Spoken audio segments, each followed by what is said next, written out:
This is Belizean Legends. We are interviewing the legendary Raddy Leslie, and a football player that played on Queen's Park Rangers.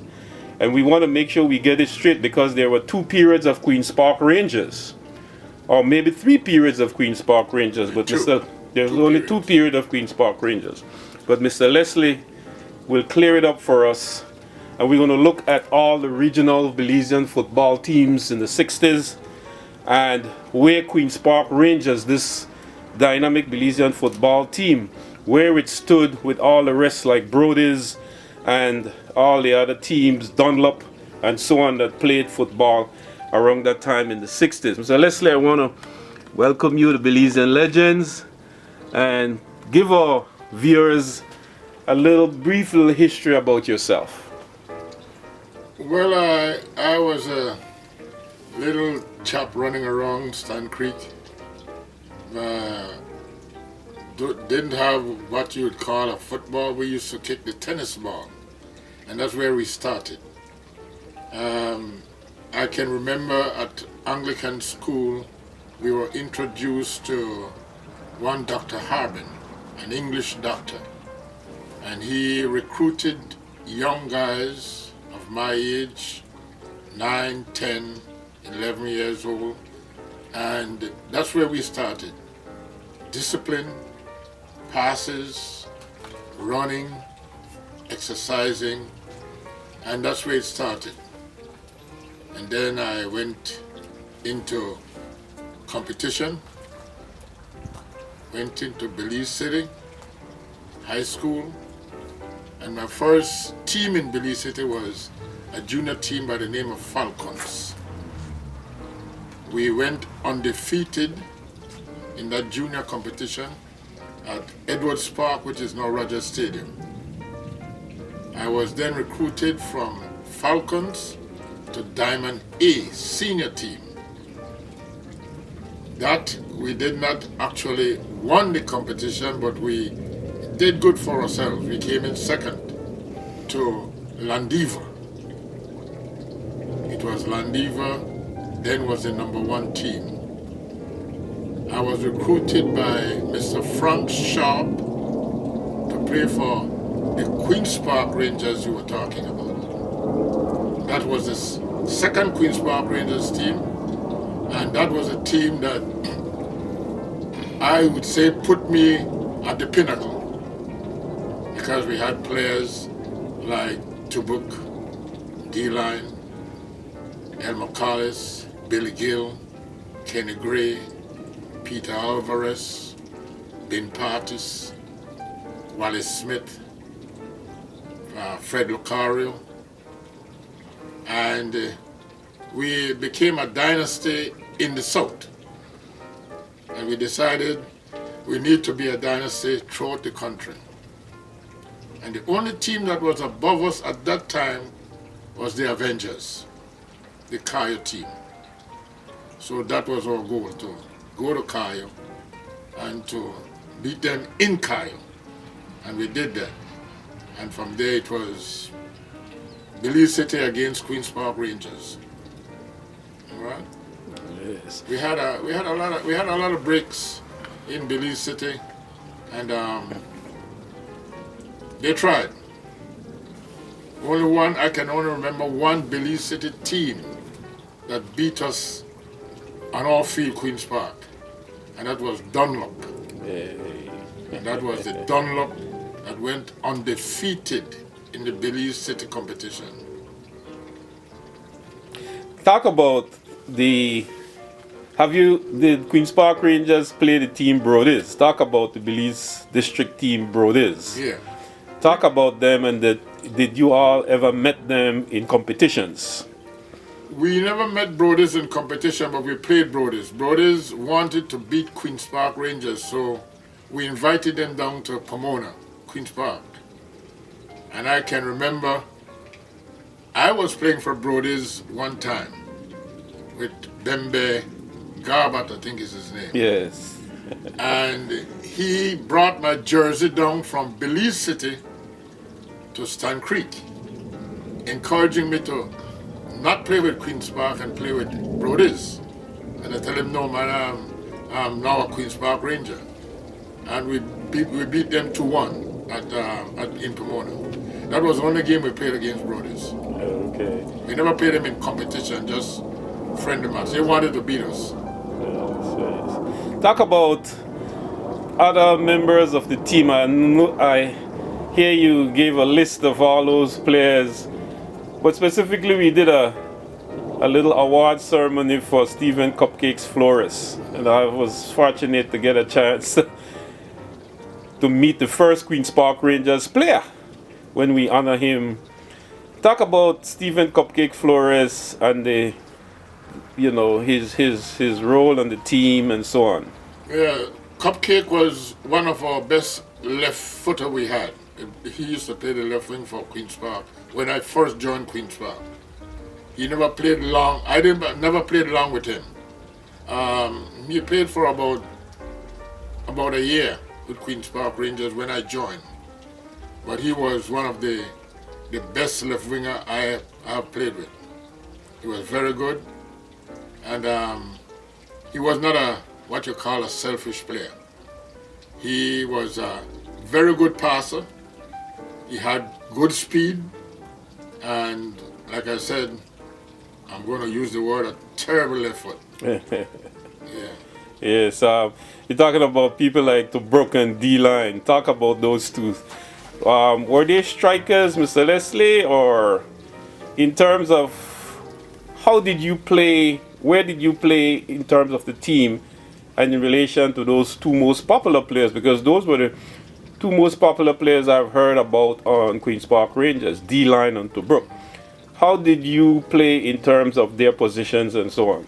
All right, the lineup we used to play at Queen's Park in those days was a 5 forward, 3 midfield, and 2 defense. I was the center midfield. Tobruk was the inside left forward. D-Line was the center forward. Now with D-Line and Tobruk was a hustler.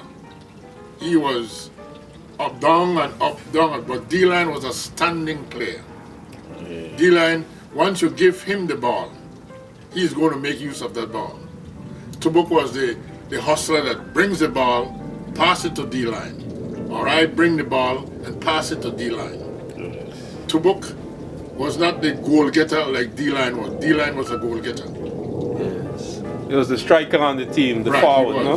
He was playing more of the forward. Right, he was the center. Center. Your position was midfield? Midfield, center midfield. Hey. And I guess the great Maurice Jones, legendary Maurice Jones, point you out to me that you were one of the most dynamic players on that team, in that him coming up as one of Belize's, I think Maurice Jones may score the most goal in Belizean football history. And he points out that Rodwell Leslie was a player that he was watching and that he knew about, right? All right, so you went on now, you're talking about the chemistry with these teams and Avengers. What was the competitions between Queen's Park Rangers and Avengers like? Well, after the first game we played at Avengers and we won that game, it was what you call Avengers want to come to Queen's Park to beat Queen's Park. Whenever we go to Cairo, we were going to beat Avengers. And it came to the point in the inter-district competition where they used to set Stann Creek with Avengers. And Avengers don't go any further because it was a knockout competition. You lose, you're out. Yes. And every year, Avengers get beaten by Stann Creek, Queen's Park.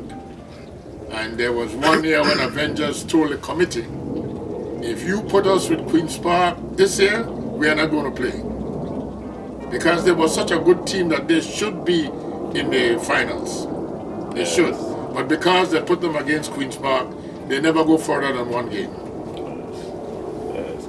Who are some of those players and Avengers that you can remember?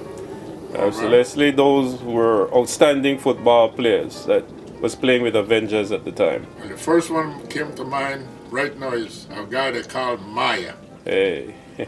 The best. I'm not going to joke. He was the best Belize player that I've seen playing soccer. Yeah. You had Maya, you had one of the Smith brothers, not Wallace, his brother. I can't remember his name. You had Raymond Gabbert, was a defense. What's the name of this guy now? Tall. I think you had mentioned it one time. Theo Lennon? Theo? Theo Lennon, yeah. It was quite a few of them. I can't bring the names right now, but they had good players. Very much so. How about the North? Who are some of the teams that you all played against in the North? Orange Walk and Corozal.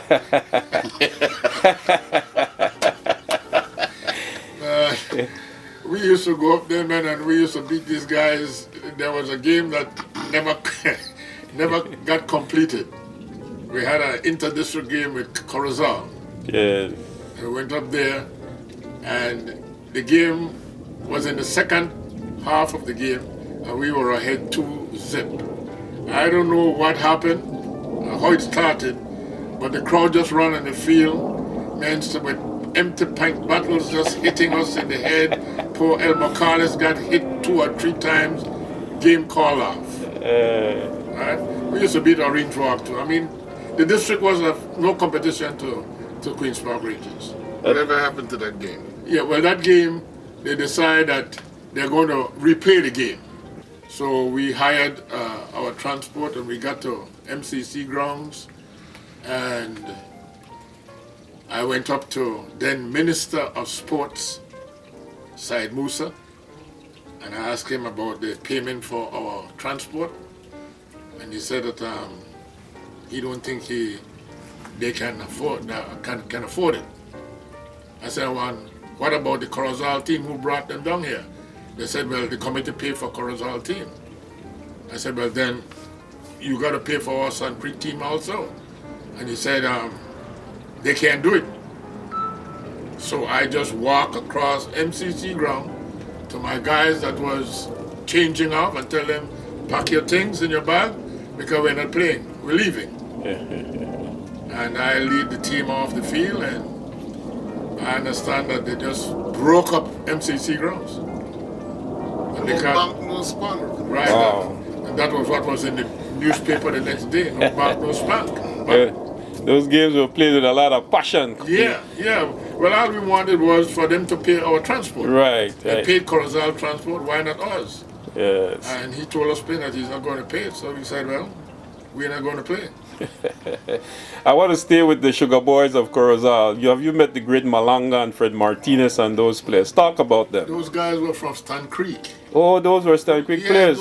They came but Michael Finnegan spoke about a time when he went to Corozal and he was watching these ballers. He said there was this tall, little, skinny Spanish one named Malanga and Fred Martinez. Yes. And they were controlling the ball. He said he never saw a ball played like that.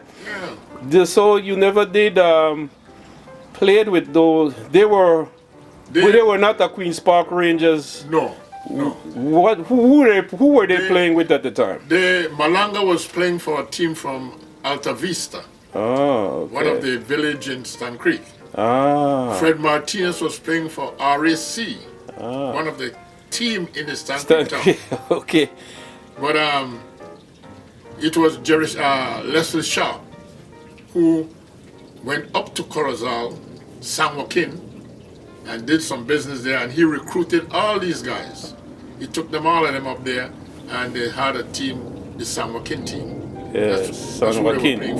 San Joaquin. Yeah. Talk about Fred Martinez, Mr. Leslie, if you can. And he was one of the #1 player. He wasn't fast, but he had a lot of control. And Fred he had the height that you can pass a ball to him high or low, and he very, very good control of the ball. Yes, Malanga?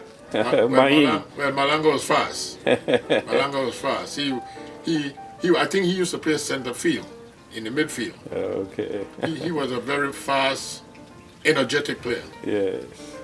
And those were the two best players that ended up on San Joaquin. Right. As we know, the Sugar Boys, San Joaquin of course. I want to come back to you in terms of Queen's Park Rangers again. Talk about Queen's Park Rangers regional competitions outside of Belize itself. Did you all play in the Caribbean, Jamaica? Did you all play Guatemala, Mexico, any of those teams during your time? We played Honduras. We played in Mexico. Not Campeche. What's the little place now? I don't remember there, but we played in Mexico, we played in Honduras, and we played in Guatemala. In Chetumal, you're trying to remember? It's not Chetumal, it's from. We went through Melchor. Oh, okay. Yeah. We went through Dangriga, Melchor into Guatemala, and then from there we went to Mexico. Mexico side, yes, man. At that time, Mr. Leslie, you had what you used to call it, for me, I call them the student athlete. But then football also had homegrown roots players, guys from the streets, no? And then you had a mixture of them that I don't want to really put it like that, but they weren't the school type materials, but they were very ball smart people. Some of the best football players came from out of the so-called roots communities, no? Right. Street, like boxers and so on. In your time, pointing and focusing on a player like you that ended up become a teacher, right? A teacher that taught some of the greatest footballers of our time, like Arturo Roches and Garincha Adderley and people like that. What was it with you that while you were going to high school, approaching academic standards, and at the same time trying to play football at the same time? How did you juggle those things? Well, you mentioned before we started this thing, my brother Kendrick Leslie. Yes. He was a disciplinarian when it comes to education. Yes. So what we used to do, when I come home in the evening from high school, the first thing Kendrick will say, you have homework? Yes, do your homework now, otherwise you can't go practice. So right away I would get to do my homework, and after he checked my homework, then I go to, well, I never used to have to go far then. It was Edwards Park, Raddy Stadium, and I was living at Blue Street. So it's just running around and get there and practice. Okay. So you started, you were raised in the South? Yes. You were raised in the South. What school did you go there in the South? I went to the Anglican Primary School. Yes. And then from there to Belize City, Belize Technical College. Oh, you did your high school in Belize. Very much. And then later on again, so you were playing football for the South with Queen's Park Rangers when you were in high school at BTC? Right. Wow. So you went back home when you joined your homegrown team? Exactly. Yeah. Mr. Sharp was the type of guy that he went around the country. And he looked for good players. Yes, yes. And because he was the head of the citrus company, he offered jobs. Come down to Stann Creek, play with Queen's Park, you have a job. And talk about Mr. Leslie then. So you grew up in the South. Talk about the Belize primary school football competitions, because you know a lot of the best footballers of the 60s and 70s, they came from out of a primary school football thing. Orino Rio is sitting here with us talking about Methodist and how he came up playing primary school football. Right. Myself came up playing primary school football, and I think that was the root which is missing today. Did you play primary school football? No, in my time there was no primary school competition or football like that. We used to run on the field, yes, and kick ball during the recess period, but no, in my time there was no competition. So football started in the high school level? Right. Wow. Right. From then you all just had the passion of playing it. There was no primary school competitions at the time in the primary school Anglican that you went to? No, none. Wow, wow. Talking about you going back now, that was a very interesting mix, because you did high school at Belize Technical College, but you went back home and played in Stann Creek. You played for Queen's Park Rangers. Talk about what those are more highlight of the inter-district competitions between Queen's Park Rangers, Avengers. Was San Joaquin a team at the time when Queen's Park Rangers were? No, They came up later, as you said, later. Yes, yes. Brody's and Dunlop, and I think the team that the big bad Mugger. Have you ever met the Mugger in action before? Yes, I played against him and I played with him. You played with him and against him. He was one of the guys that we went to Jamaica when Belize selection went to Jamaica. Right, I remember that. Yeah. Tell that story. You were on that team, Mr. Leslie? Yes, I was. Talk about it. Well, we heard that about this team going to Jamaica in the South. And it was announced that this team was selected. They have already selected the team, all Belize City players. And Mr. Sharp got an invitation for Queen's Park to go up and give this team a workout, this selected team. So Mr. Sharp called us together, sat us down and tell us that we are not only going there to give this team a workout, we are going there to beat this team. Because he thought it was unfair that they select just Belize City players. And we went up there and we beat them 3-1, MCC ground. Wow. And before we were ready to leave, announcement came that they are going to scrap the team and select a new team. And that was where 5 of the Queen's Park players got selected. Tobuk, D-Line, Billy Gill, myself, and our goalkeeper was supposed to go, Peter Alvarez, but he got sick, so they took Fred Gill, Billy Gill brother. How about the Kangaroo? The Jamaicans said that when Belize beat them, that the name, the Roo. The Roo, yeah. He got his name because the way he turned around and snatched the ball. That's true. When you true. lined up this now with the team, I was thinking that you was going to say the Roo. But he didn't do goalkeeper at the time. Neither does Palmer Davis, huh? Yeah, Palmer Davis with Dunlop, but in Jamaica it was the Roo. The Roo. Oh, The Roo was okay. the #1 goalkeeper. It was the #1 goalkeeper. Yeah. And is that true where the Jamaican coach said that he was the one that gave the Roo the name, the Kangaroo? Yeah, it was true. Anton It was true. Kador-Turton talk about that, right? In his interview. Yeah. Yeah, did you actually saw that, Mr. Leslie? Yes, I was on the side. Talk about it, that man. That was the first game we played in Jamaica. Wow. Playing against a Jamaican select team. They call them the Railway team. Yes. And we got out there.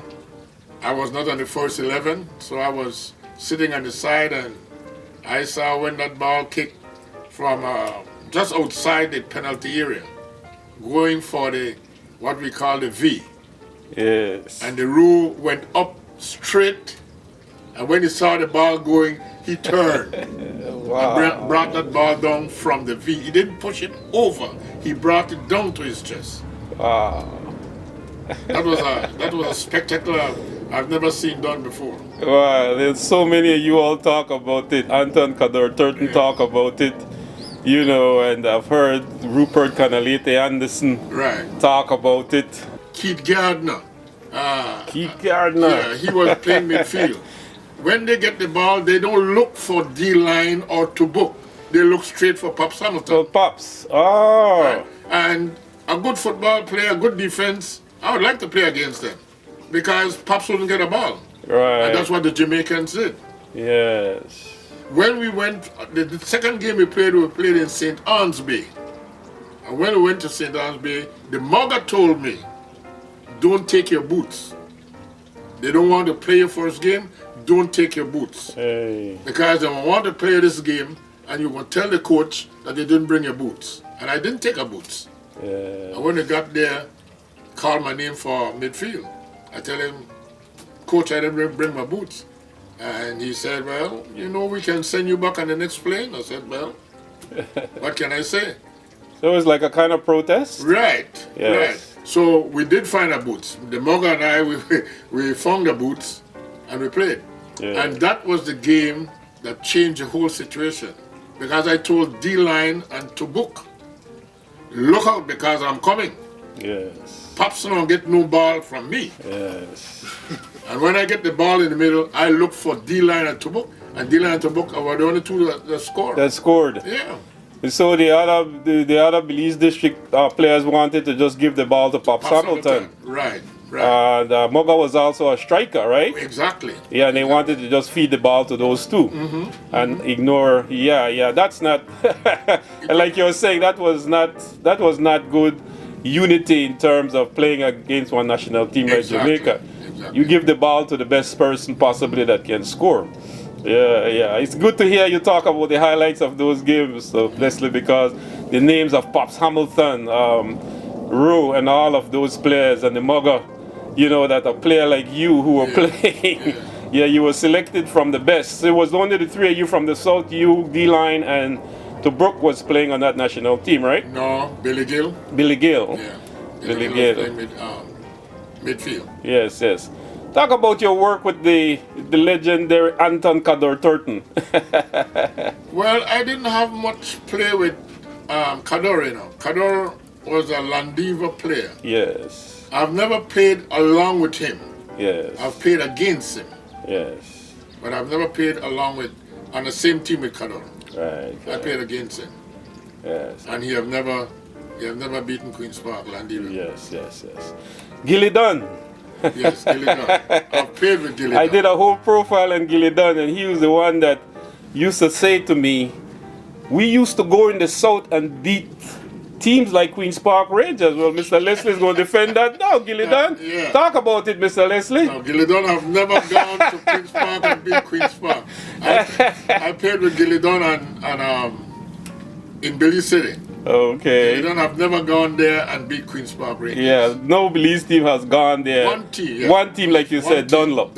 And that was it. But no Brodies or any of those teams that Gilly Dunn was a Brodies player. Yeah, and then beat us. Very much so. It's very interesting to talk to someone like you. And I want to ask you, based on the history that you have given us, what is the problem with Belizean football today? Why has there been a decline? The kinds of teams that comes out from the 60s, and I studied football teams going way back to the 1920s with Lightburn and those people like that. All right, we had a great football history. And when you talk about your time, you didn't even play primary school football. You started from high school football, but yet you were some of the best players in that country that went regionally and won games. The standard was such of a high level. You had the student athlete like you. Why is it that Belize football has declined today? From the 70s with Orino Rio, that was the greatest, that was the last of the greatest periods. The 70s.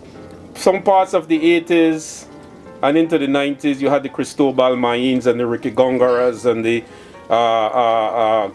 Tash Gutierrez's and the Buck Palacios and the and so on from the South, the Poppy Smith and so on from Avengers, and that was the 70s.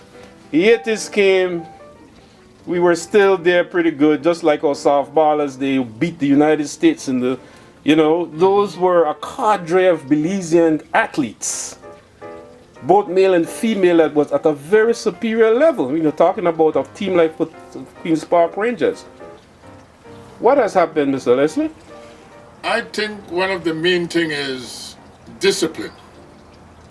I don't think that Belize players now have the discipline that we had. One.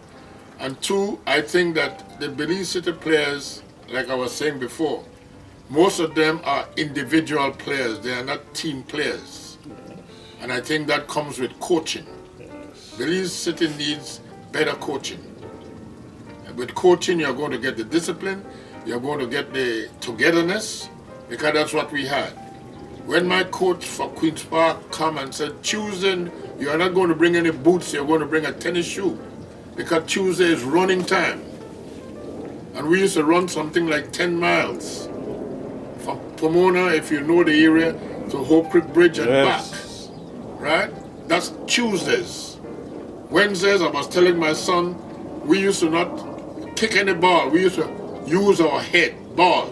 We have the lineup, and then he throw the ball up. I go buck the ball to Coco, and buck the ball. We don't want the ball to touch the ground. discipline with your head to know when you're Ball going. control. Yeah, and I think that is what is beating the Belize team now. They need good coaching, somebody that will bring discipline, and you don't want to run, then stay home. Yes, yes, You don't want to do what I said to do, then don't come out, stay home. yes, yes. And that's what the whole team had.